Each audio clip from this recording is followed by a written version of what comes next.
Bom, boa tarde. Nós vamos dar início aqui à mesa o intelectual e o professor. E antes de fazer aqui as apresentações, que nem são necessárias, na verdade, combinando aqui com o professor Alexandre, eu vou fazer um brevíssimo depoimento, pessoal, porque eu não sei se você foi aluna. Fui aluna, fui colega? Foi aluna e colega. Eu só fui aluno, então eu vou... e aluno numa instituição muito diferente, né? Embora eu tenha feito um curso chamado Tópicos de Distribuição de Renda com o professor Paulo Singer, eu fui aluno mais numa instituição muito diferente, que é o PT da virada dos 80 para os 90, né? Eu participava da campanha do deputado Florestan Fernandes e perguntei a ele quem poderia nos ajudar no PT a formar um núcleo de estudos do capital. E ele, na hora, falou, bom, a pessoa que mais compreende o capital no Brasil é o Paulo Singer. E eu procurei num encontro municipal do PT, e como todo mundo já disse aqui antes, ele era de uma generosidade muito grande e topou participar de reuniões com um bando de jovens de 20, 22 anos. Então, fizemos várias reuniões com ele. Eu me lembro de ter até transcrito uma das palestras dele. Na verdade, foi um debate com o Jacó Gorender. A palestra se chama Marx versus Mercado. E nós publicamos isso nos anos 90. Ele nos indicava muita literatura para a gente ler. Inclusive, me lembro vivamente de um momento que nós discutimos o início do volume 2 do Capital. E a gente topou com o problema, Alexandre, dos serviços, de como discutir o conceito de trabalho produtivo na esfera dos serviços, né? Então, ele fez uma discussão com a gente leu um livro dele pouco conhecido, chamado Prevenir e Curar, que ele indicou para a gente. Enfim, ele foi um grande orientador, né, da juventude também, inicial ali no PT, na virada dos 80 para os 90. E também uma coisa que acho que me chamou muita atenção é que ele teve muito contato com o Jacó Gorender no final dos anos 70, início dos 80. O Gorender fez a introdução do Capital, que ele e o Singer coordenou a tradução, e eles voltaram a se reencontrar no nosso núcleo. E eu me lembro que cada vez que o professor Paulo Singer ia à USP participar de algum evento, ele já era do governo Lula, ele sempre me perguntava, e o Jacó, como é que está o Jacó? Né? Até a última vez que eu encontrei, ele ainda se preocupava com o Jacó. Eles tinham uma amizade que acho que é pouco, talvez, conhecida. Ele tinha uma grande admiração pelo Jacó Gorender. Aproveitando essa experiência no Núcleo de Estudos do Capital, eu não vou apresentar aqui as pessoas da mesa, porque elas não necessitam apresentação, mas o Frederico Mazzucchelli, que eu não conhecia pessoalmente, devo dizer que nós lemos no nosso núcleo o livro A Contradição em Processo, né? Lá nos anos 90. Então já o conhecia, né? Uma autobiografia. Uma discussão sobre as crises, né? no pensamento marxista. Professora Leda, nós tivemos a oportunidade de estar em algumas bancas também, e o professor Gabriel foi o nosso diretor, né? Na nossa faculdade de filosofia. Então, não vou mais prolongar aqui o início da mesa, e acho que passo a palavra para a professora Leda. Tudo bem? Tirar essa máscara. Bem, boa tarde a todas e todos. Eu queria também agradecer muito o convite do Instituto Paulo Singer, nessa parceria que fez com o IEB e com a USP, né, com a Pró-Reitoria de Cultura e Extensão e com o Centro Maria Antônia, para colocar em pé esse seminário de homenagem, mas acho que principalmente de um espaço de reflexão, né, que todo o trabalho e toda a militância do professor Paulo Singer induzem, né, eles a sua vida, o seu trabalho nos exigem reflexão, nos pedem reflexão, sobretudo nesse momento que a gente vive no Brasil e no mundo, né? Nós ganhamos a eleição, eu digo, nós derrotamos o fascismo, tiramos o fascismo da cadeira do Palácio do Planalto, mas ele continua aí, né? E eu acho que ele não vai embora tão cedo. Então, a luta pela democracia vai continuar, né? Então, esse espaço é um espaço absolutamente fundamental, né? Não só esse espaço que essas instituições conjuntamente proporcionam, mas fundamentalmente esse espaço que a reflexão sobre o trabalho e a militância do professor Paulo Singer exigem que a gente faça, né? Ela tem que ser um fermento, um alimento da continuidade da nossa luta. Não está chegando, desculpa.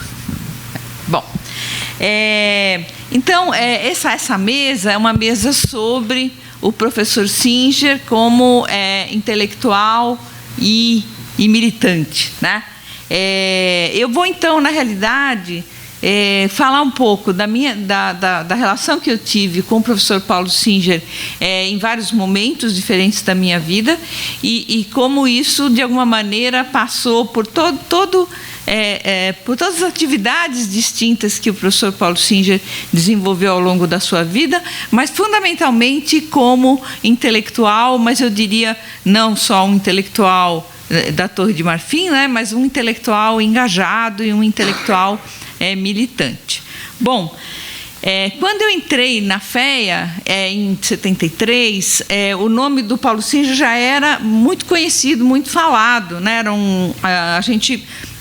Para a gente era um nome, né? E era um nome de um intelectual, de um militante socialista, de um professor muito respeitado e que havia sido afastado da universidade por força da ditadura, né? A ditadura que tinha obrigado o professor Singer a se afastar de lá.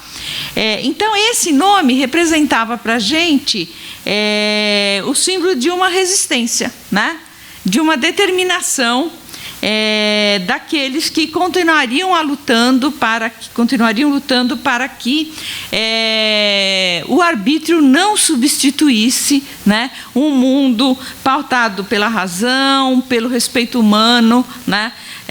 Ou seja, a luta contra o arbítrio e a força bruta e, portanto, a resistência à ditadura era o que nos representava o nome do professor Paulo Singer.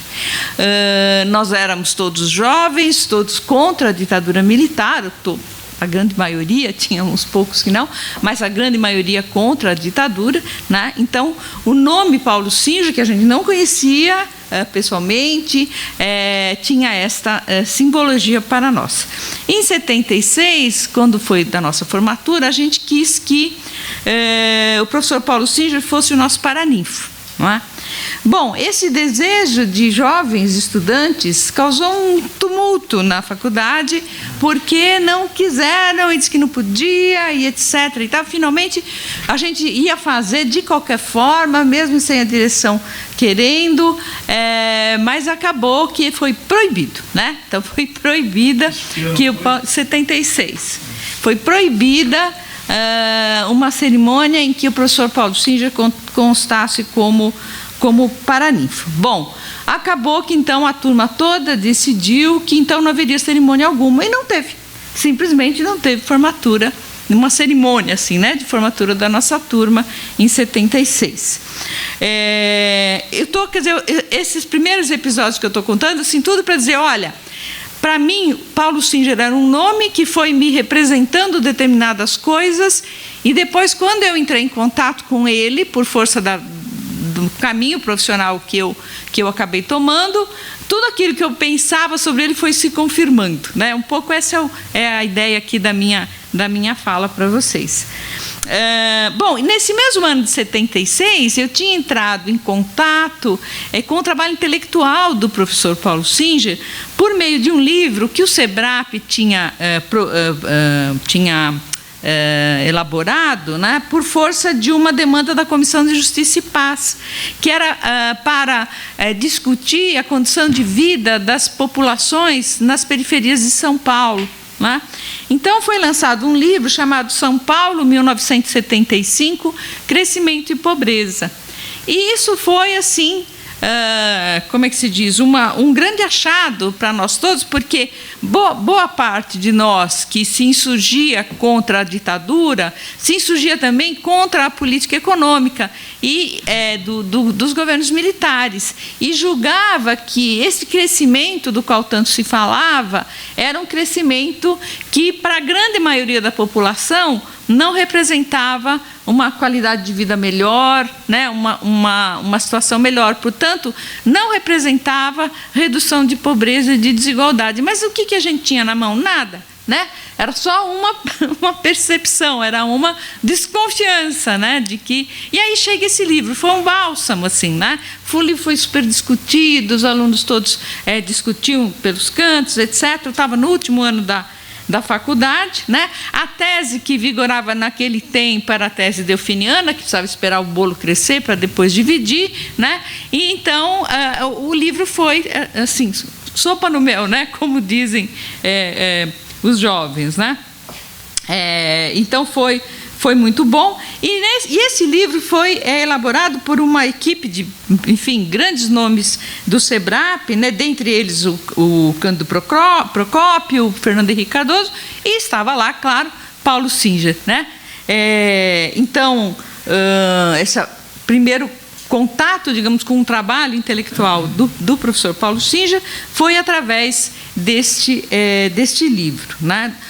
Onde por conta disso, também foi me construindo a imagem de um intelectual rigoroso, né? Alguém que faz pesquisa e que sabe ler e ver e ler a realidade, né?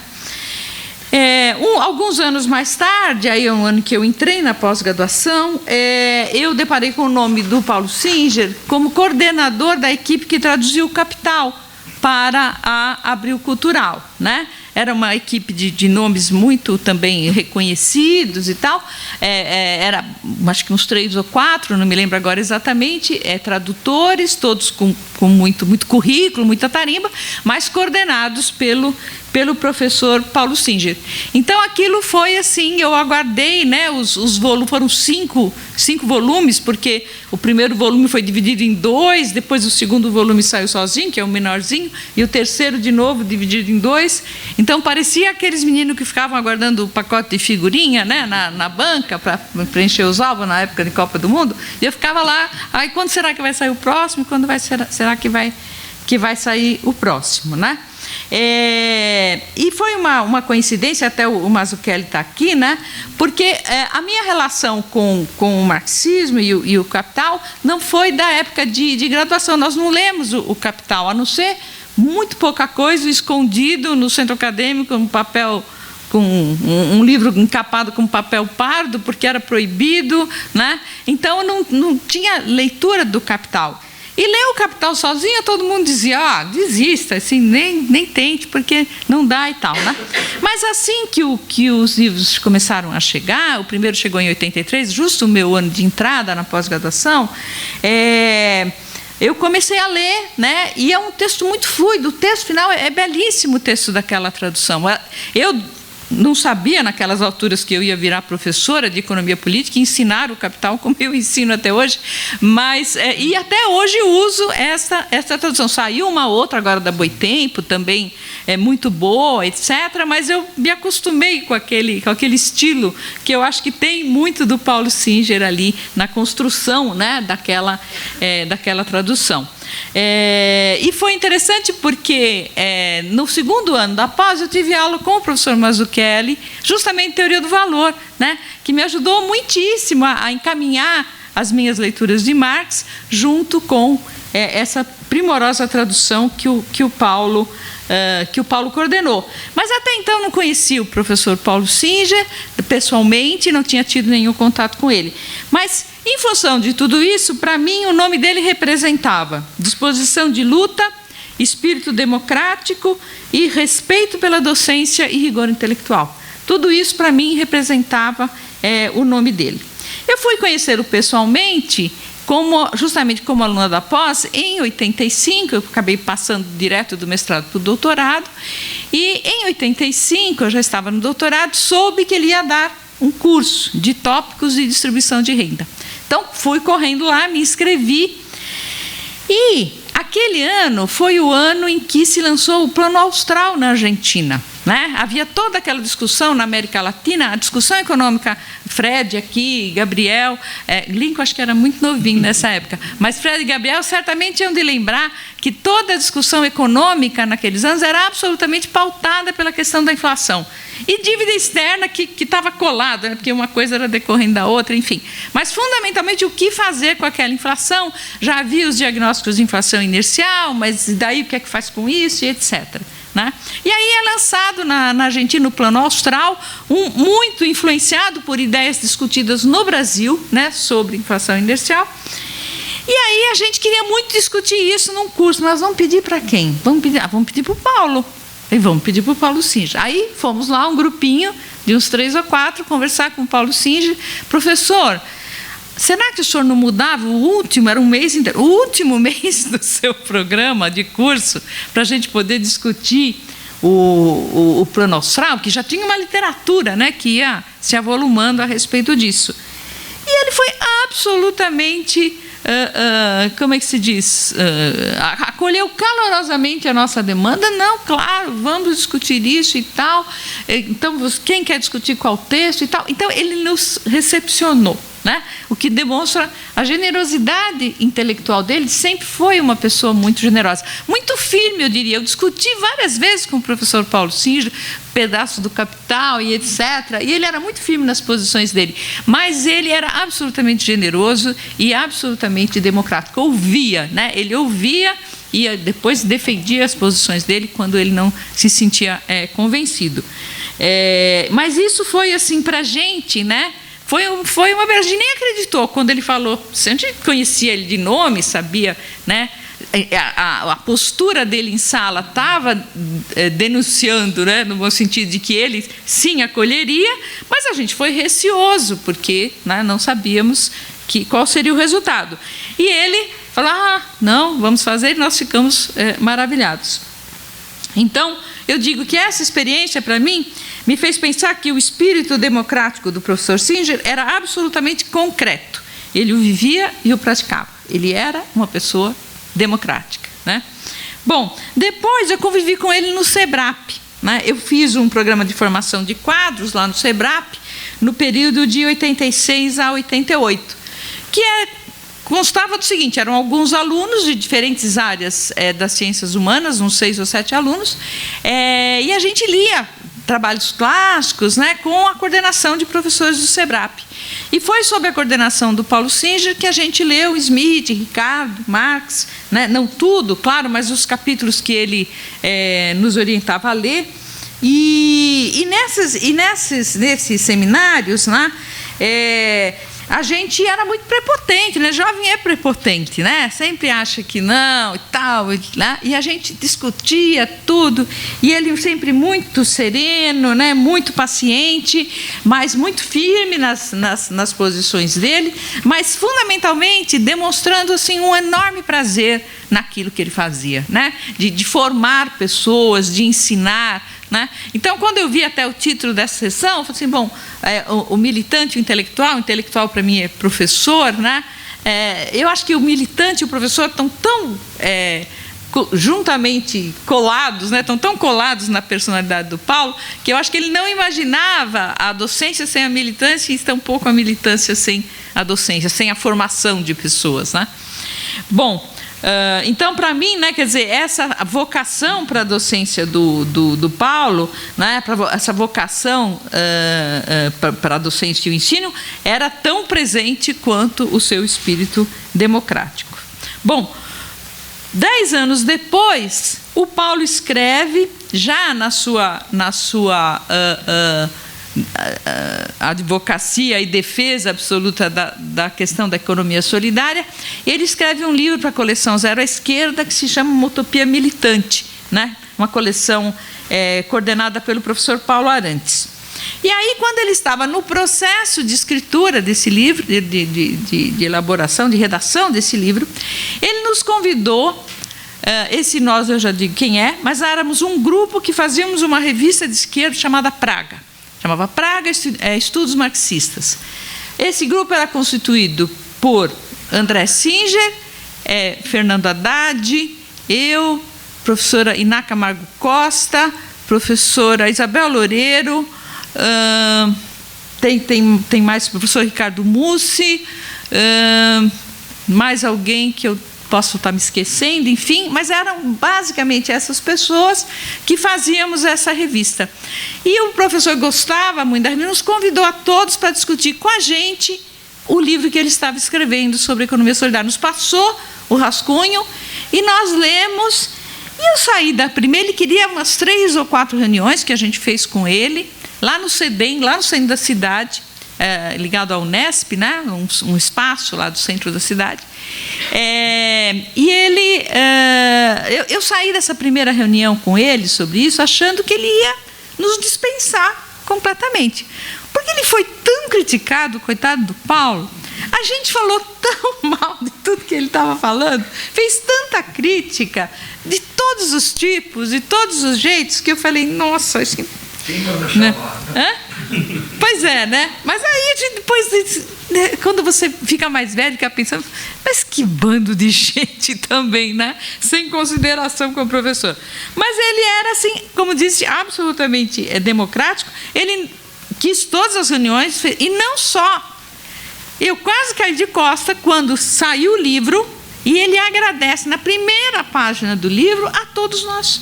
Ele agradece a todos nós, botou todos os nossos nominhos lá. Agradeço a discussão feita com Leda Paulani, Fernando Haddad, não sei o quê, né? Falei, gente, isso é o espírito democrático encarnado, né? E não só, né? É a honestidade intelectual, né? Então, ele era um intelectual absolutamente honesto. Então, a honestidade intelectual do professor Singer era tão verdadeira quanto o seu espírito democrático e o seu DNA de professor. Bom, eu também fui, estou terminando já, eu também fui colega do professor Paulo Singer na FEA, né? Por um acaso, a gente foi até vizinho de sala, né? Enfim, trocamos aí bancas de defesa, de qualificação de orientandos, mas não por muito tempo, porque já em 2004 o professor foi para coordenação, né, da Secretaria de Economia Solidária, foi comandar essa recém-criada secretaria, mas eu acabei ficando com muitos dos alunos dele que passaram pela incubadora tecnológica de cooperativas populares e que acabaram vindo parar na minha mão para orientar trabalho de conclusão de curso, esse tipo de coisa, né? E o depoimento deles era uma coisa impressionante, porque todos falavam do Paulo Singer exatamente do mesmo jeito, né? Da alegria dele, da disposição dele de trabalho, de como ele se dispunha a fazer tudo. Precisava carregar caixa, ele ia carregar caixa. Ele era absolutamente disponível para aquela instituição. E todos tinham, assim, uma verdadeira admiração por ele, pela postura que ele tinha ali, não só naquela luta, né, pela economia solidária, como também na disposição de construir a incubadora, o espaço e etc. Então, eu digo que a crença na prática revolucionária era nele tão firme quanto o espírito democrático, a vocação docente e a honestidade intelectual. Ele, de fato, acreditava que a prática da economia solidária poderia ir transformando, né, um mundo pautado pela concorrência, né, pelo embate, por um mundo pautado pela cooperação, pela solidariedade, pelo respeito humano. Bom, aí a última coisa que eu tenho a dizer é que em 96 eu digo nós, eu e mais alguns professores do IAPOC, que é o Chuí do Brasil, frente àquilo que a gente chama de cheia do mainstream, né? Então, era um avanço avassalador da teoria ortodoxa nos anos 90, com um ascenso incrível do neoliberalismo, né? Então, frente a isso e frente à perda de espaço que a discussão sobre economia política e sobre temas que não eram entendidos como fazendo parte do core da ciência econômica, como, por exemplo, história do pensamento econômico ou metodologia da economia, né? A perda de espaço para discutir tudo isso e para discutir todas as correntes que não fossem a própria corrente ortodoxa, né, fez com que a gente criasse um novo espaço que existe até hoje, a Sociedade Brasileira de Economia Política, da qual eu fui presidente durante 4 anos, de 2004 a 2008, e hoje eu sou editora da revista, por um acaso, da revista da Sociedade Brasileira de Economia Política. Bom, assim que nós criamos a Sociedade Brasileira de Economia Política, não tivemos nenhuma dúvida. O professor Paulo Singer seria o nosso presidente de honra. E assim ele está lá, no nosso site, no nosso Facebook, em todos os espaços, na revista Presidente de Honra, agora em memória, né, a gente põe, mas desde 96, o professor Paulo Singer é nosso presidente de honra, e assim continuará sendo. Bom, para terminar, eu falei um pouco aqui, pautada por um documento que eu escrevi para uma cerimônia que houve no cemitério israelita, em 24 de março, por ocasião da morte dele, a pedido do André Singer, enfim. E eu vou ler só o último parágrafo desse documento, no qual eu me baseei aqui para fazer essa fala. Nesses tempos sombrios que ora vivemos, no panorama lúgubre que envolve nosso país e o mundo, agora não tanto aqui, pelo menos que temos a vitória do Lula, né? Nada melhor do que lembrar e celebrar o vigor intelectual e a disposição de luta do professor Paulo Singer, seu respeito pelo ser humano, sua crença inquebrantável de que o homem pode ser melhor do que foi até agora e construir um mundo onde a realização do espírito humano seja possível. Que sua luz continue a iluminar essa luta que é de todos nós e que sua força nos impeça de esmorecer frente ao horizonte distópico que nos encara. Muito obrigada.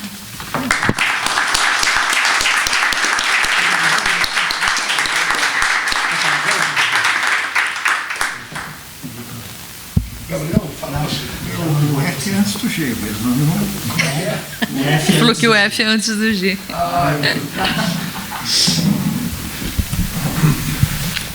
Bom, eu acho que o retrato que a nossa querida Leda fez foi impecável, quer dizer, não escapou nada do Paulo aí, não escapou nada. Foi uma figura encantadora, quer dizer, eu comecei a minha vida profissional mesmo graças ao Paul. Ele, em 1970, eu era um meninote e o SEBRAP tinha sido recém-criado. Eu sempre fui meio exibido, meio, né, chegado, me ofereci lá, né, e quem fez a entrevista foi o Paul. E eu comecei a trabalhar lá. Comecei a trabalhar com o Paul. Mas deixa eu falar um pouquinho, eu vou falar, eu estou com um problema aqui. O que o Paul significava nos anos 60. Bom, eu entrei na faculdade aqui, na Maria Antônia, em 65. Né? E o curso de economia naquele então era, assim, para elogiar, era um pavor. Quer dizer, era uma coisa hedionda o curso de economia. Por quê? Porque você tinha uma hegemonia naquele então da chamada síntese neoclássica, né? Nos anos 60, né? E só para, sem me alongar muito, o que era a síntese neoclássica? Era o casamento da teoria walrasiana do equilíbrio geral com tópicos do Keynes. Então, se combinava a ideia de equilíbrio que está no Walras de maneira exemplar, que é uma ideia que perpassa toda a reflexão liberal, com pitadas de política fiscal e monetária keynesiana. Ah, bom, se os salários são rígidos, então você pode fazer política fiscal. Se a taxa de juros a queda da taxa de juros não estimula tanto o investimento, pode fazer política fiscal. E assim vai. Quer dizer, só que a coisa fundamental do Keynes, que era a ideia de incerteza, né, da névoa que perpassa as decisões dos empresários, essa ideia central desapareceu. Como desapareceu toda a reflexão crítica do Keynes em relação ao capitalismo e as suas propostas mais audazes. Então, quer dizer, o que a gente estudava? Estudava modelos de equilíbrio com pitadas de Keynes. Bom, num ambiente desse, você imagina, e claro, com um peso desproporcional da matemática, da estatística e da econometria. Então, o curso de economia, Gabriel, era um horror. Era um horror.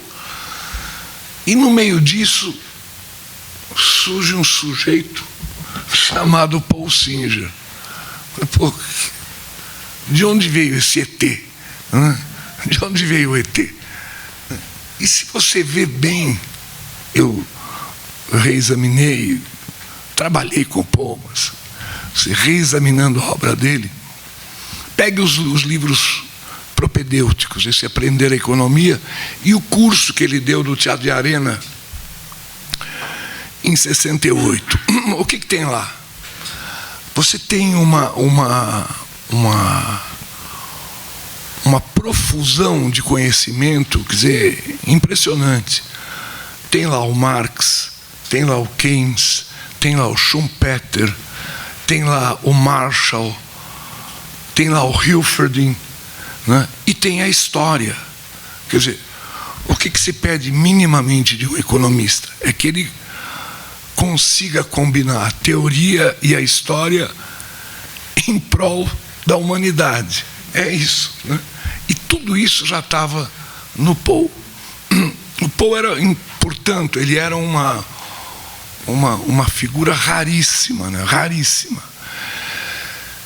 E, bom, a oportunidade que eu tive de trabalhar com ele e de aprender é um privilégio único, quer dizer, né? Eu me lembro do Paul, você é filha dele, você lembra da letra dele? Aquela letrinha. Então ele ia lá, pegava a caneta tinteiro e escrevia, né? E ele escrevia os textos, quer dizer, não tinha deletar, eram pouquíssimas as rasuras que ele fazia, né? E eu era uma espécie de escravo estatístico dele. E eu aprendia, quer dizer, ele tinha uma facilidade para manejar as estatísticas que era invejável, sabe? Então eu falei, pô, mas do nada ele consegue tirar uma interpretação, né, daquele trabalho sobre emprego e força de trabalho. A gente trabalhava com o censo e tal. Então, isso era uma característica muito importante. Agora, tem uma coisa no Paulo que era o seguinte: ele era o doutor gentileza. Quer dizer, eu nunca vi uma pessoa tão gentil. A Leda falou tudo. Quer dizer, olha, ele era o anti-Conceição Tavares.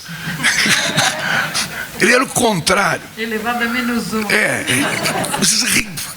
Você podia discutir com o Paul qualquer coisa, quer dizer, contestar, discutir. Ele era firme nas suas convicções, mas, acima de tudo, ele te respeitava. Ele tinha um respeito maior pelo outro, que é uma forma de amor, né? Esse respeito maior é uma forma de amor. Tenta polemizar com a Conceição, quer dizer, isso vira uma coisa horrorosa. Grita. Não sei se o Gabriel já discutiu com a Conceição. Não, mas eu vi ela discutir. Já vi. Então é uma coisa, quer dizer, que inibia as pessoas, esse tipo de comportamento da Conceição. Eu fui aluno dela, eu sei bem, né? Tenho enorme carinho por ela também, mas o Paul é a antítese. Tem uma outra coisa do Paul, a Ledinha já falou tudo aqui, né? Mas tem uma coisa que é o seguinte: era um homem de um desprendimento impressionante. Ele foi um servidor público na acepção da palavra, desinteressado. Um servidor público desinteressado. Quer dizer, nesse sentido, ele é rigorosamente antítese do José Serra, por exemplo, que foi o servidor público mais interessado que eu já conheci. Eu vou dar um exemplo. Eu era secretário do Planejamento do Estado e, salvo engano, acho que em 88 ou 89, ele assumiu a Secretaria do Planejamento. 89. Que a Erundina ganhou a eleição. Isso, com a Erundina.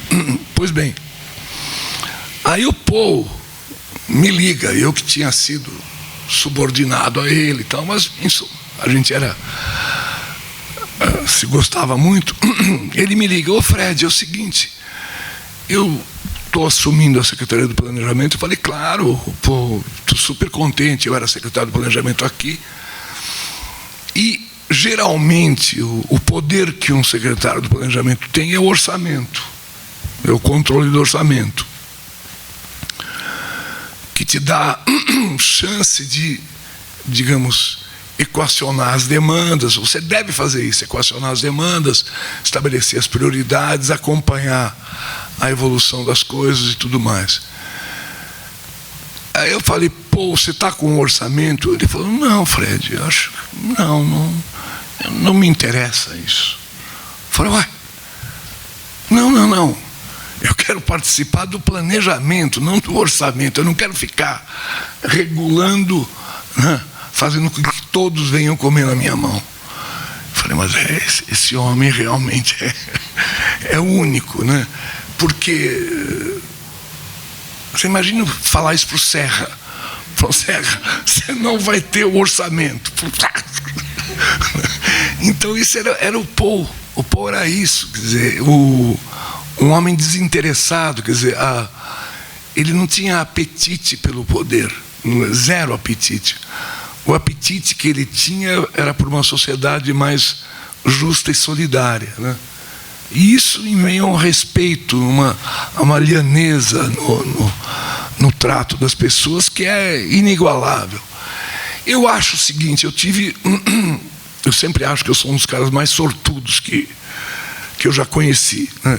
Eu trabalhei com ele, trabalhei com o Chico de Oliveira, que era uma pessoa maravilhosa, com o Ottaviani, que era outra pessoa encantadora, o Fernando, que era um sambarelove maravilhoso. O Fernando, as pessoas não sabem, mas quando houve a prisão, o Chico, eu e o Carlinhos Silveira, em 74, depois a gente vinha saber, eu vinha saber que estava no DOPS, depois uma sessão de tortura e tudo mais. O Fernando foi de uma coragem impressionante. Quer dizer, então, tem certas coisas que a gente precisa dizer. Quer dizer, não é porque, Tucano, PSDB, nada, isso aí não tem a menor importância. O que importa é que nos momentos críticos, ele foi lá e segurou a onda. Ele junto com o Severo Gomes, que era ministro de Indústria e Comércio. Então, como eu digo, eu tenho um privilégio de ter convivido com essas pessoas, né? E que marcaram muito a minha personalidade. Quer dizer, eu sempre tive uma inclinação pela universidade.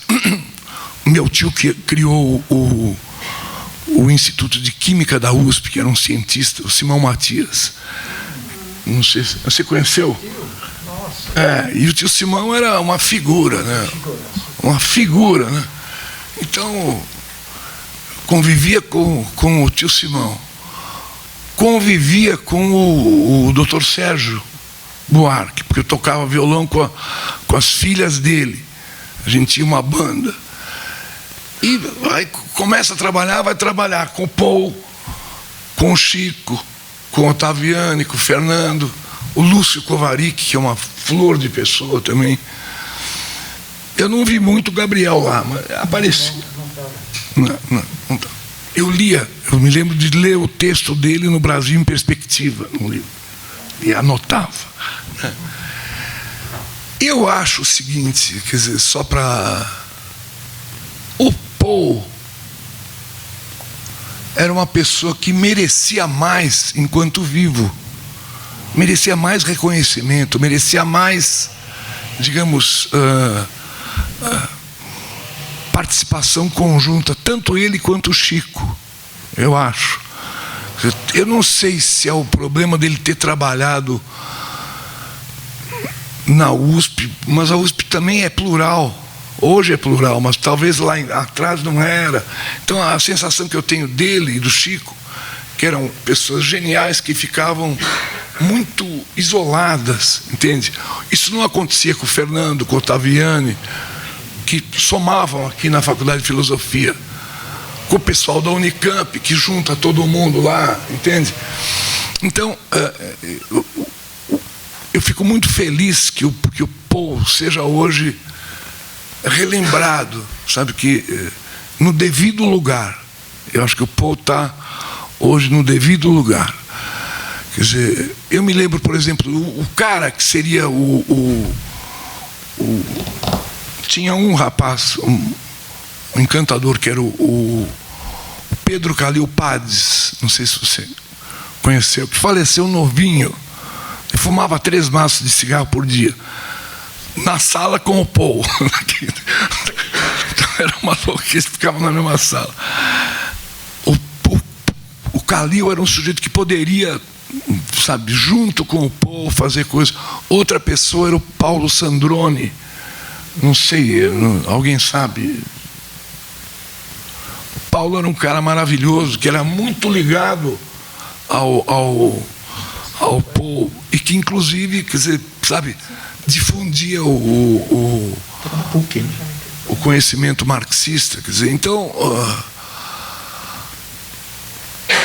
isso que eu quero dizer, quer dizer, o Paul, enquanto vivo, ele merecia ter somado mais, não sei se estou me fazendo entender, mas merecia ter aparecido mais, somado mais, né?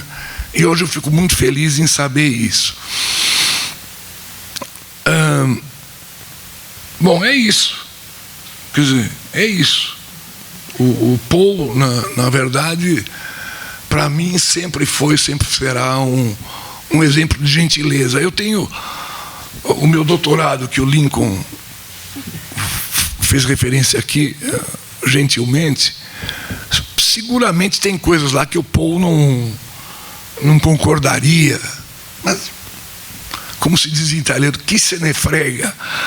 Quer dizer, tudo bem, eu acho isso, ele acha aquilo, tudo bom, tal. Eu vi a exposição dele sobre a acumulação de capital naquele livro. Eu divirjo aqui, mas nada disso importa, nada. A questão é que os temas centrais ele debateu. Não teve um tema central que passou alheio a ele. Esse exemplo que você deu do Plano Austral é a melhor prova disso. Quer dizer, ele não se recusava a nada.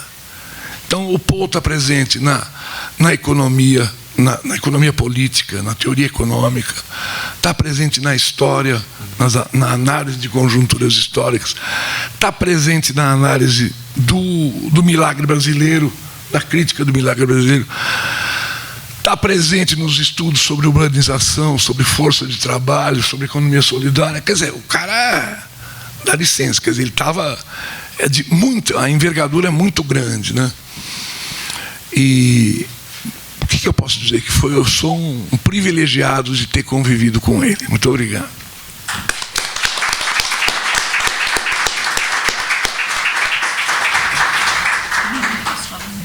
Pode, claro. Aqui, ó. Gente, desculpa, eu sei que eu já falei demais, mas só que eu me esqueci aqui de uma coisa que eu tinha que falar, que é o seguinte, que o espírito democrático do professor Paulo Singer se junta com o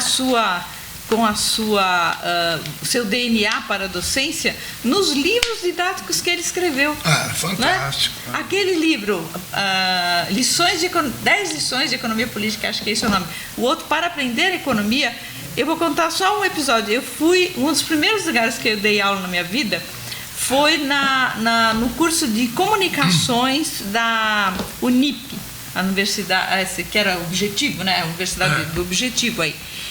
E eu fui dar uma aula de economia. E eu perguntei para o coordenador, qual que é o programa? O que eu dou? Ele falou, o que você conseguir ensinar para eles está bom.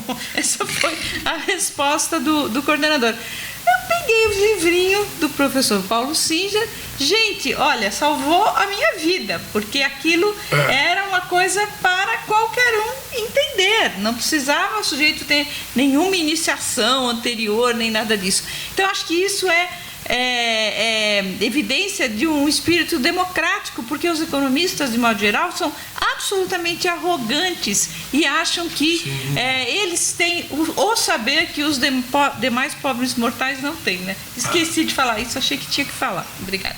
Professor Gabriel. Bom, muito gostoso estar aqui e ouvir essas duas exposições calorosas, muito expressivas a respeito da figura do Paulo Singer. O que eu vou tentar fazer são algumas observações que, aliás, dizem respeito à circunstância de que eu estou aqui, não como ex-aluno, não como ex-colega, nem sequer como ex-amigo pessoal, quer dizer, uma não entidade, né?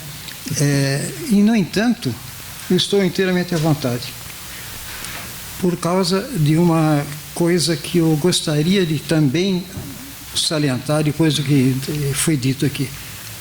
É que nós estamos falando aqui de alguém que teve uma presença poderosa, que conseguiu atravessar todos os eventuais obstáculos circunstanciais e chegar a todos aqueles que têm algum interesse em pensar criticamente a sociedade brasileira e o que mais seja. Então, ele praticamente, isso é quase paradoxal, com a sua enorme,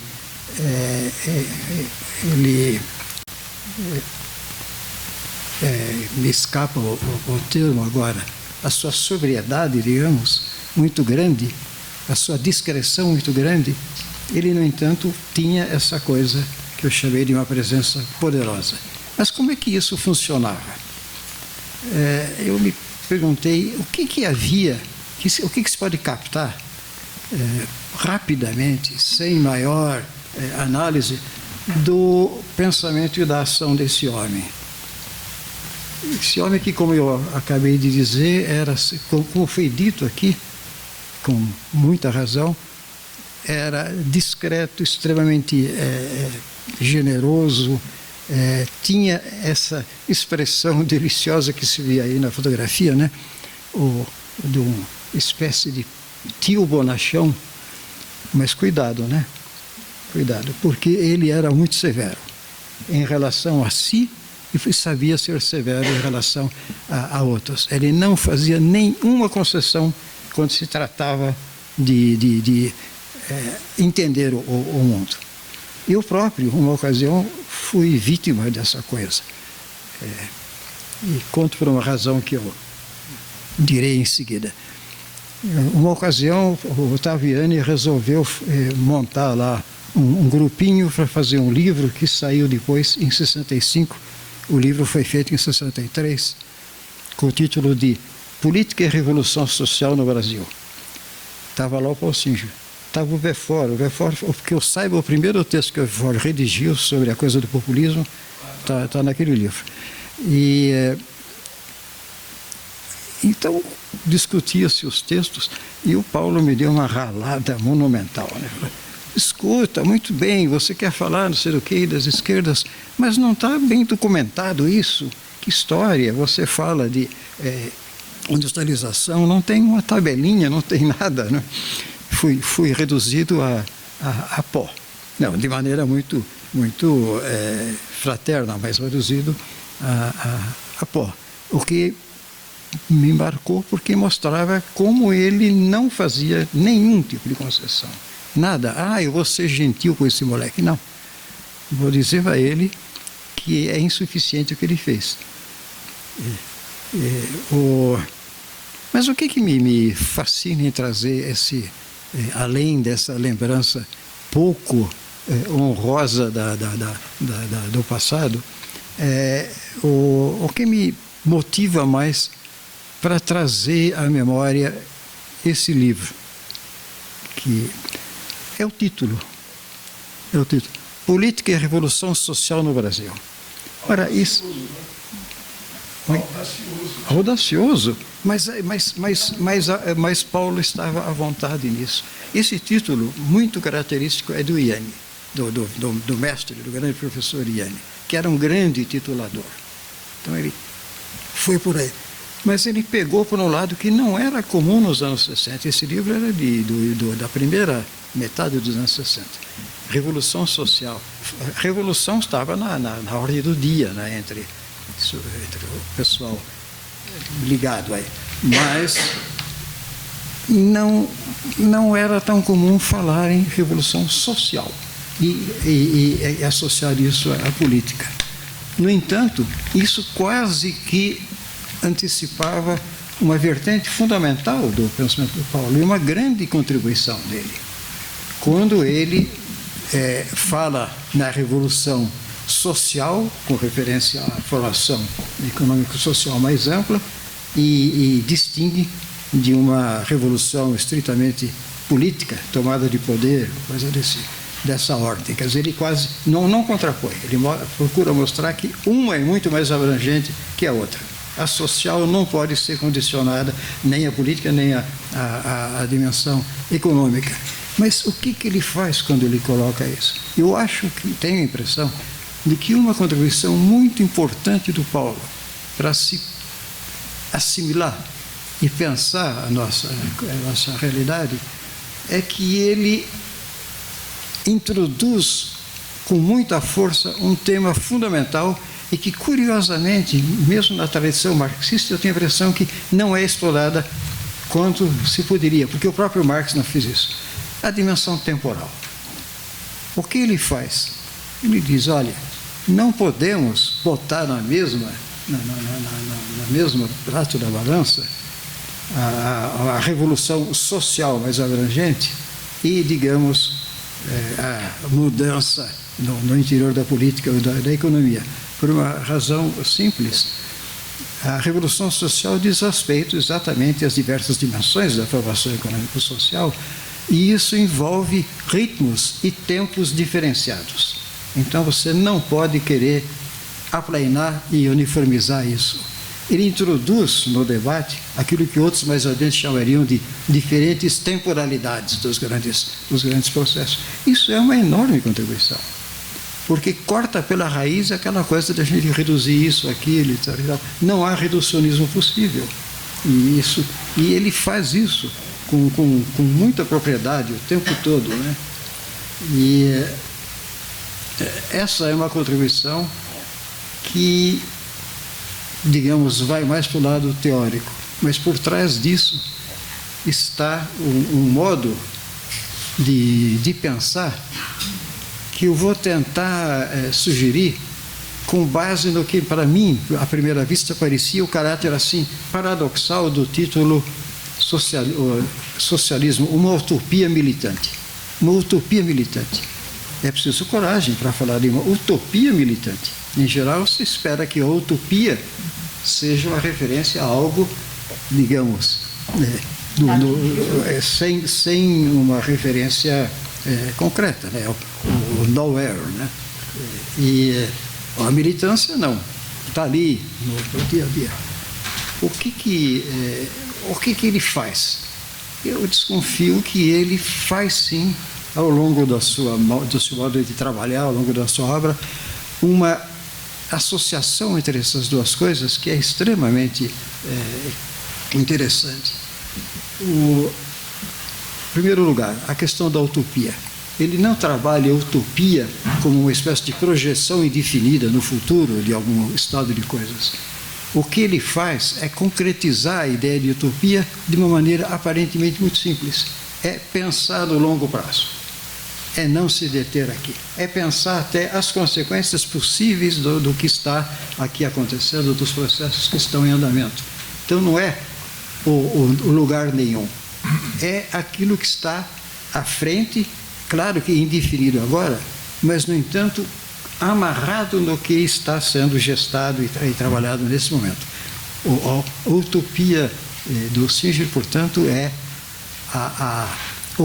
o eventual desenlace de um processo no longo prazo que não pode ser antecipado aqui, mas, no entanto, pode ser delineado naquilo que aqui podemos ver e examinar.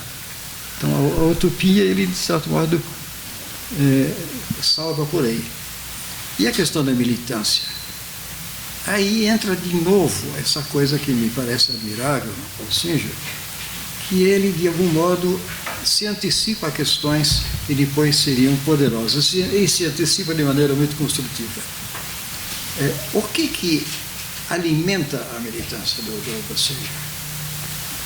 É uma concepção poderosa de democracia. E olha, isso é muito importante, parece trivial, mas não é. Ele estava trabalhando de maneira muito substantiva a questão da democracia, quando ela não estava no debate forte no momento, né? Antes de ela estar no debate forte no momento. Ele fez isso o tempo todo na sua trajetória. Como é que ele consegue fazer isso? É que a democracia dele tem dois componentes que se fundem, de certo modo, não é que se fundem, se articulam, de certo modo, e que são fundamentais. Um é, como se pode esperar de democracia, um impulso igualitário, a igualdade como referência suprema. Mas a isso se associa a uma questão que remete àquilo que, no conjunto, amarra o pensamento do Paulo. Eu diria que Paulo resolve os paradoxos que ele encontra, inclusive que aparece aí nesse título, Utopia Militante, por um caminho muito peculiar e muito forte também, que é a dimensão ética. Por aí ele amarra o resto. Mas eu não estou falando de dimensão ética no sentido da boa conduta na sociedade, coisa do gênero. Eu estou pensando na dimensão ética relacionada com o ethos, a comunidade, a sociedade, a ética como o caráter que assume uma sociedade num certo momento, aquilo pelo qual vale a pena se empenhar, aquilo que realmente vai qualificar, e eu quero que qualifique do melhor modo, não é? O conjunto social, histórico de que faço parte. Então é visceralmente ética, mas não bem comportada, não tem nada a ver com isso. Tem a ver com o empenho em participar da constituição de um caráter justo e igualitário na sociedade em que estamos. Essa é a preocupação com o ethos pela via da ética. E isso desemboca, voltando à questão de como é que entra a militância, pelo lado, como eu dizia, da democracia, mas isso desemboca por uma ênfase fundamental que vocês apontaram com muita propriedade, que, de novo, quando falo assim, dá a impressão de ser relativamente trivial, e não é. É poderoso. É a ênfase no solidário. Essa é uma palavra que aparece muitas vezes, né? Não precisa chegar na economia solidária. Aliás, eu não sabia que o termo economia solidária tinha sido sugerido ao Paulo, que não foi ele que criou. Mas isso é acidental, porque a coisa do solidário é central nesse tipo de pensamento. É a amarração concreta das relações no interior dessa sociedade a qual se quer imprimir um caráter justo e digamos, progressista, no sentido de bem trabalhar a dimensão histórica. Esse tipo de coisa, no conjunto, tenho a impressão que permite pensar Paulo Singer como justificando essa poderosa presença que eu dizia antes o caracteriza. Ele era realmente, além do pesquisador, do cientista que analisa os problemas, do militante, etc. e tal, era um pensador, realmente um intérprete de alta qualidade. É que ele se escondia atrás disso, né? Ele era de tal maneira assim, despojado que isso podia passar em branco. Mas estamos falando aqui de uma pessoa que deu uma imensa contribuição, uma pessoa pessoalmente muito encantadora, menos quando fica bravo com o Gabriel, né? E uma pessoa que soube sim construir uma articulação, um esquema de pensamento, um modo de pensar totalmente consistente e próprio, uma contribuição própria. Vale a pena a gente, numa hora, tentar voltar a isso, tentar sistematizar isso. Eu gostaria de deixar essas observações como, enfim, adendo àquilo que tão bem foi dito pelos meus companheiros de mesa. Muito obrigado.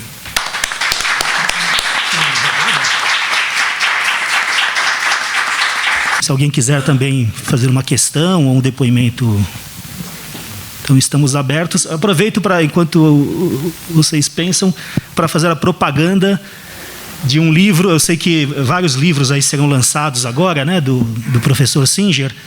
E lá na USP a gente lançou uns anos atrás, pela editora Com Arte, a editora júnior da ECA, o memorial do professor Singer. Então, se alguém tiver interesse, por favor, pode ir.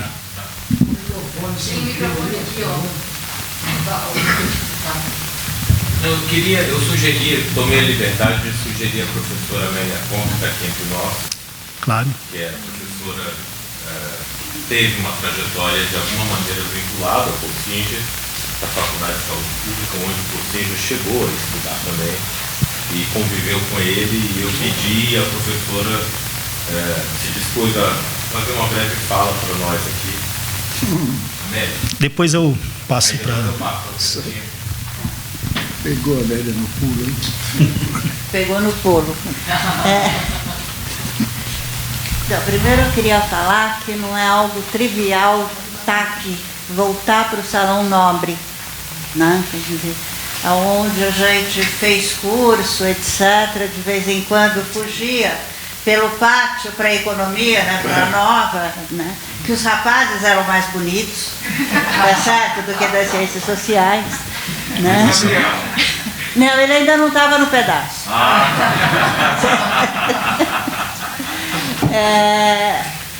E as defesas de tese do Fernando Henrique, do Otávio, do Luiz Pereira, né, que eram grandes acontecimentos. Sim.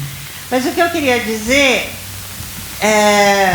basicamente, é o seguinte: o Paulo Singer, quando ele foi convidado a não mais estar presente na Faculdade de Economia, né, ele mudou-se, como o Mazzucchelli falou, para o Teatro de Arena. Então, o curso de economia nosso nas ciências sociais aqui era tão horrível quanto os que ele tinha, o Mazzucchelli. Era tão horrível quanto os do Mazzucchelli.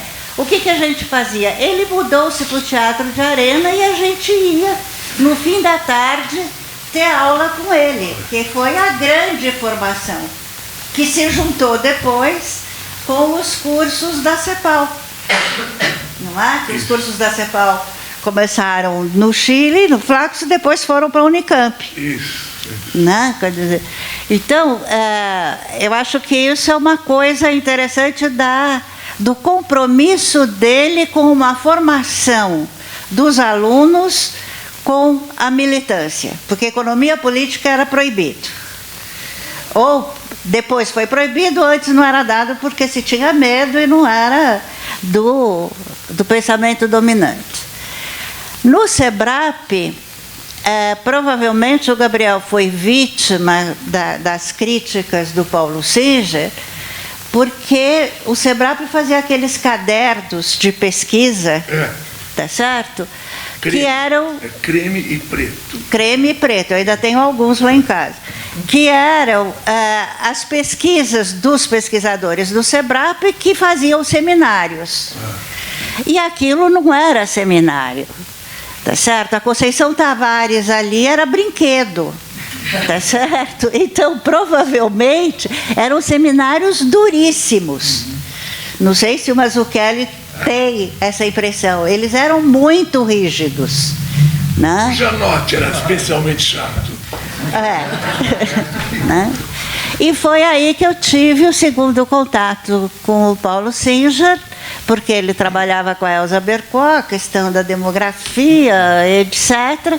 Eu fui para a área da medicina preventiva, tive o prazer de ser a única socióloga trabalhando com um bando de médicos, então foi algo muito fácil, né? E ele fez o livro sobre como é que é? Prevenir e curar. Não é prevenir? Prevenir e curar, que eu estou confundindo com o Foucault. Que aí ele não tinha, eu acho que foi uma pesquisa institucional do SEBRAP de financiamento, e como a gente já tinha alguns contatos, ele me chamou para ajudar e comecei a discutir com ele, né? Como qual era a bibliografia, como é que isso se discutia na área da saúde, não na área das ciências sociais. Agora, quando vocês estavam falando, eu acho que a gente é de uma geração, e com isso eu termino, intermediária. A gente é ponte entre, né, os grandes nomes e os que vêm.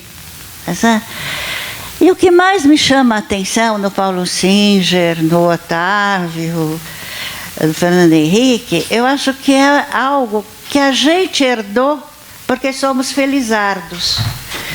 Que é o seguinte: a gente não forma seguidores. Eu acho isso fundamental. A gente forma pessoas que pensam com afinidade, tá certo?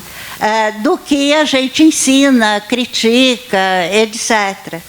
Mas eu acho que hoje essa americanização, né, esse produtivismo, tá certo, da academia, leva a uma formação que a gente não pode ser crítico ao orientador. A gente precisa ser um auxiliar, um escravo de estatística, só que o Paulo falava, pera lá, você faz isso, mas te ensinava por que você fazia isso. Claro. Tá certo? E agora não, você faz isso e ponto. E eu acho que é essa grande riqueza dessa geração que a gente devia reconquistar. A senhora permite uma parte? Não, senhor. Chega. 54 anos, chega.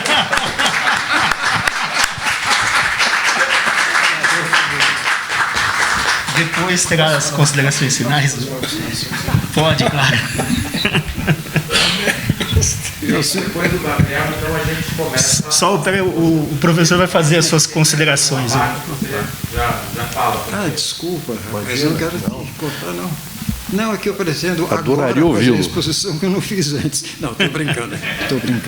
Não, para dar um exemplo de como era a ética desse pessoal daquela geração, eu gostaria de citar um pequeno episódio que envolve não Paulo Singer, mas uma pessoa que tinha muita afinidade com ele, que era o Otávio Ianni. Eles tinham muita afinidade, pensavam semelhante, tinham comportamentos semelhantes. E uma ocasião, no final de uma aula do Otávio, alguns estudantes foram falar com ele e disseram, mas escuta, você fez aí uma exposição sobre o tema e tem um artigo que trata exatamente desse tema. E o artigo não foi citado na exposição. Ele disse, eu nunca vou, numa situação assimétrica como é a de aula, citar um trabalho meu. Eu quero que vocês leiam e critiquem o que eu fiz. Mas eu não vou, como professor, dizer leiam tal coisa.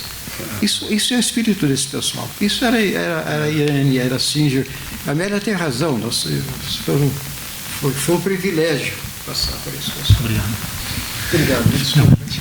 Obrigado. Queria aproveitar a oportunidade. Eu sou Reinaldo Pacheco, eu sou da ITCP. Desde 2007 eu entrei e ninguém me tira, mas não me tira mesmo.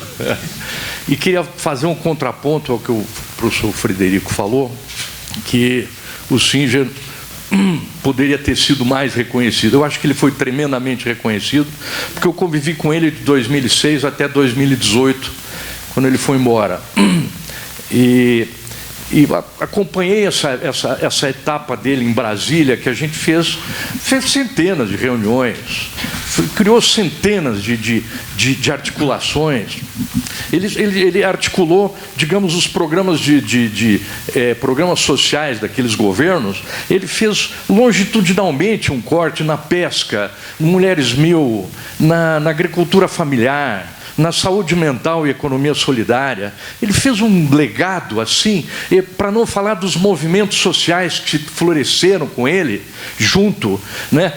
O MST advogando a autogestão, né? Ele foi um derramador, os engenheiros costumam falar em spin-off, né? Ele foi um derramador de cultura. E os catadores, o amor, o encantamento que ele tinha e os catadores tinham com ele, o pessoal da saúde mental, para não falar da USP e de mais de 300 jovens que passaram pela incubadora, um programa de extensão, né, que a turma fica algum tempo, vai embora e vai formando quadros, basta ver o que temos hoje, inclusive até no governo, na transição tem gente trabalhando por essa visão, ele dizia, Reinaldo, nós somos o futuro. Queria colocar isso só, muito obrigado. Obrigado. Muito bom.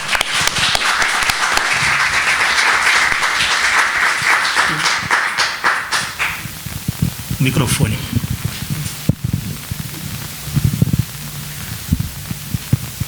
Lá atrás, ó.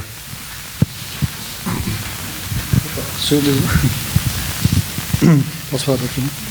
Bom, boa tarde a todos e todas. Meu nome é Silvestre, eu venho lá de Curitiba, mas eu morei sempre em São Paulo.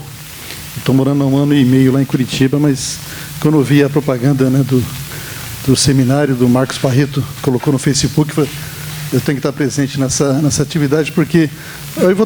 desculpa, eu não vou fazer a pergunta, é um depoimento rápido também.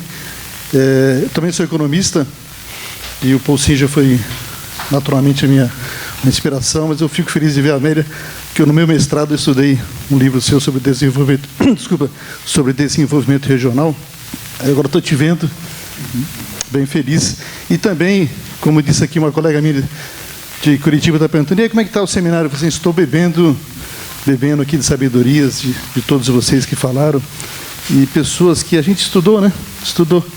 Eu sou de outra fase, né? Digo, um pouco mais novo, mas estudei todas essas figuras ilustres que vocês falaram.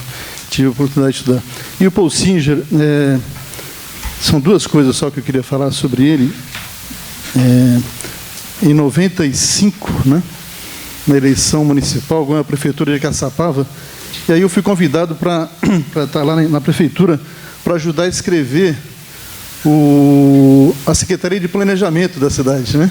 Aí com quem que eu fui conversar? Com o Paul Singer. Eu liguei assim, então, falei, pô, será que ele vai me atender, né? Aí ele atendeu, eu fui no apartamento dele, aí e outro colega, juntos, passamos a tarde lá falando, ele dando sugestões, né, de como que ele trabalhou em São Paulo, na Secretaria de Planejamento. Falei assim, pô, que coisa, né?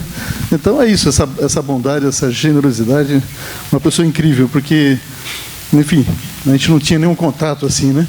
E ele abriu o apartamento dele, fomos lá, conversamos. Infelizmente, eu não trabalhei na prefeitura, porque eu fiquei puto com isso, porque depois, não que eu tenha sido usado, né? Mas eu apresentei o trabalho, mas outras pessoas tocaram lá o projeto, né? E uma outra, assim, eu fui também, que nem você, fui gestor nesse tempo todo, né? De política de economia solidária, mas nas prefeituras, né? São José do Rio Preto, em São Paulo, em Osasco, em Registro, no Vale do Ribeira. Então, também eu sou como diz aí os padres, a igreja, né? Eu sou onde que tiver esse trabalho, a gente vai, né? Um militante, né? Também, né? E sempre o Paul Singer foi uma referência, porque assim, na Secretaria Nacional, eu dialoguei muito na Secretaria Nacional, porque em cada prefeitura dessa a gente conseguiu construir política de economia solidária, né, como lei, que é importante. O Paul Singer sempre falava isso, né? É importante a gente fincar a lei, né? Porque a lei, depois que sai o prefeito, sai a prefeita, a luta continua, né? Tá certo? E as construções das incubadoras e também dos equipamentos públicos de economia solidária, né?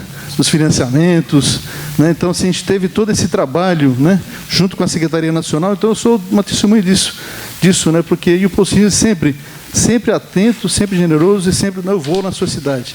Ele foi lá em Registro, no Vale do Ribeira, ele foi, né, em Osasco, enfim, nessa cidade, em São José do Rio Preto não, né? Mas mas lá a gente conseguiu financiamento. Então, assim, um gestor, acho que falou um gestor exemplar, né?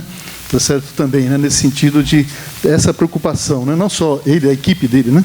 Tá certo, mas ele era o secretário, a gente sempre tem essa referência. E também professor, eu também dei aula, fui professor lá em São José do Rio Preto, né? Na faculdade, da aula de economia para o curso de administração, e eu também utilizei os livros, a professora a Paulane falou, né? Eu também utilizei, eu fiz quase que você fez também, eu utilizei o livro dele para falar um pouco de economia, porque também me deixaram muito livre para falar. Aí eu falei assim, então, se deixou livre, eu vou pegar o Paul Singer como exemplo e falar de economia. É isso, só era mais um depoimento dessa maravilhosa pessoa. Quando ele, infelizmente, faleceu, eu estive lá também no cemitério, falei com o filho dele, falei da honra, né, de ter não trabalhado diretamente com ele, mas indiretamente, né, porque construímos juntos, né, mais um monte de gente aqui, eu acho, a política pública de economia solidária. Tanto é que o meu mestrado, eu fiz o mestrado em Araraquara, foi sobre políticas públicas de economia solidária nos municípios, o município como indutor de política pública, né? Então, por conta dele, né? Por conta dessa experiência toda que ele foi, né? Um militante e um acadêmico. Tem mais um... É isso. Tem mais 2 inscritos aqui na frente, por favor. Aqui, ó. Isso. Não, você mesmo. Eu? Tem a Lídia também, depois eu queria falar. Tá, e tem ele também. Eu só queria agregar um depoimento do colega do Paulo. Desculpa, seu nome? Samuel. Eu fui colega. Tem uma passagem do Paul Singer pela PUC de São Paulo. E eu queria agregar isso como depoimento. O Paul Singer foi chefe de departamento da graduação na PUC de São Paulo, e ele reformulou o currículo e introduziu economia política em 3 semestres dentro da grade horária da graduação, o que era alguma coisa totalmente nova. Eu também fui professor da Unicamp nesse mesmo tempo, colega do Fred, mas na graduação era pioneiro. Dentro do currículo que nós fizemos na FEA USP, introduzir na graduação 3 semestres de leitura do Capital, era totalmente inovador. Isso ele fez em 80, eu dei aula de economia política em 80, ele também estava ligado ao pós-graduação, eu depois fiquei na PUC, e até por conta do Paulo, a gente, quando eu reformulei também a pós-graduação, a gente inclusive usou como o nome do curso era Curso de Economia Política. É só um depoimento. Obrigado. Bom, a generosidade dele é fantástica. Assim, eu nunca trabalhei com pessoas tão generosas e solidárias. Ele é solidário, né? Não só a economia solidária, ele punha isso na prática. A gente trabalhava como colega. Obrigado.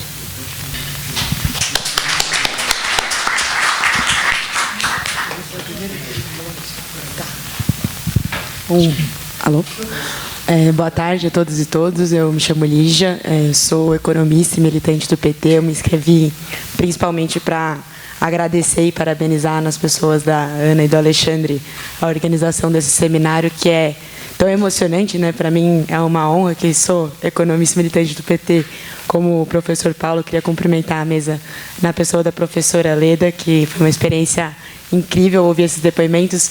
E para trazer um depoimento, evidentemente, muito mais breve aqui, que não tive a sorte, o privilégio de ter uma vivência com o professor Paulo, mas acho que a nossa nova geração tem a tarefa de resgatar e beber da fonte e manter o legado vivo. E queria trazer aqui um depoimento, talvez alguns saibam, mas na FEA eu fiz parte do centro acadêmico e a gente sempre tinha um tensionamento de fazer com que as únicas memórias e lembranças que tivessem lapidadas nos prédios não fossem só do Delfim Neto, por exemplo. Em 2015, nós nomeamos o nosso espaço de vivência estudantil de Norberto Nering, que foi um professor da FEA que foi assassinado durante a ditadura militar. E em 2018, a gente fez o mural do Paul Singer, esse mesmo espaço de vivência. Quem quiser visitar, vai ser uma honra para quem está lá hoje. Eu, felizmente, já me formei. Chama Norberto, né? Norberto. Isso, chama Espaço de Vivência. Foi marido da Maria Lígia Quartim de Moraes. Isso, exatamente. Foi assassinado. Convido vocês também para assistirem ao documentário que o Centro Acadêmico elaborou sobre a história do professor Norberto Nering, está disponível no YouTube. E nós temos lá o mural Paul Singer, e fizemos uma semana Paul Singer também, em 2018, em homenagem ao professor. E contar também, eu acompanho os trabalhos do Grupo de Trabalho de Juventude na transição hoje do governo Lula, e hoje nós tivemos uma reunião sobre economia solidária, trabalho e juventude.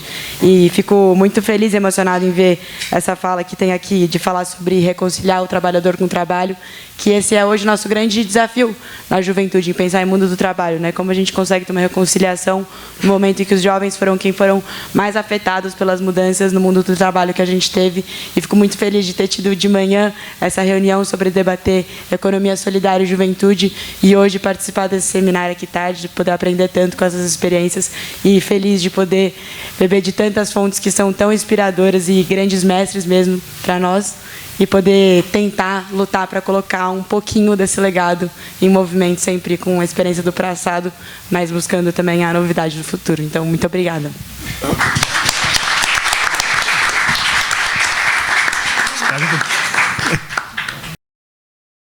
Ó, tem isso para ele. Obrigado, boa tarde. Eu sou Ari Plonsky. 3 motivos me levam a pedir a palavra brevissimamente. Primeiro, para cumprimentar a organização do evento, o IPS, cumprimentar a família biológica pela Helena e a família intelectual, a todos nós que estamos aqui. Minha chefe está aqui, na FEA, meu colega está aí, da Poli.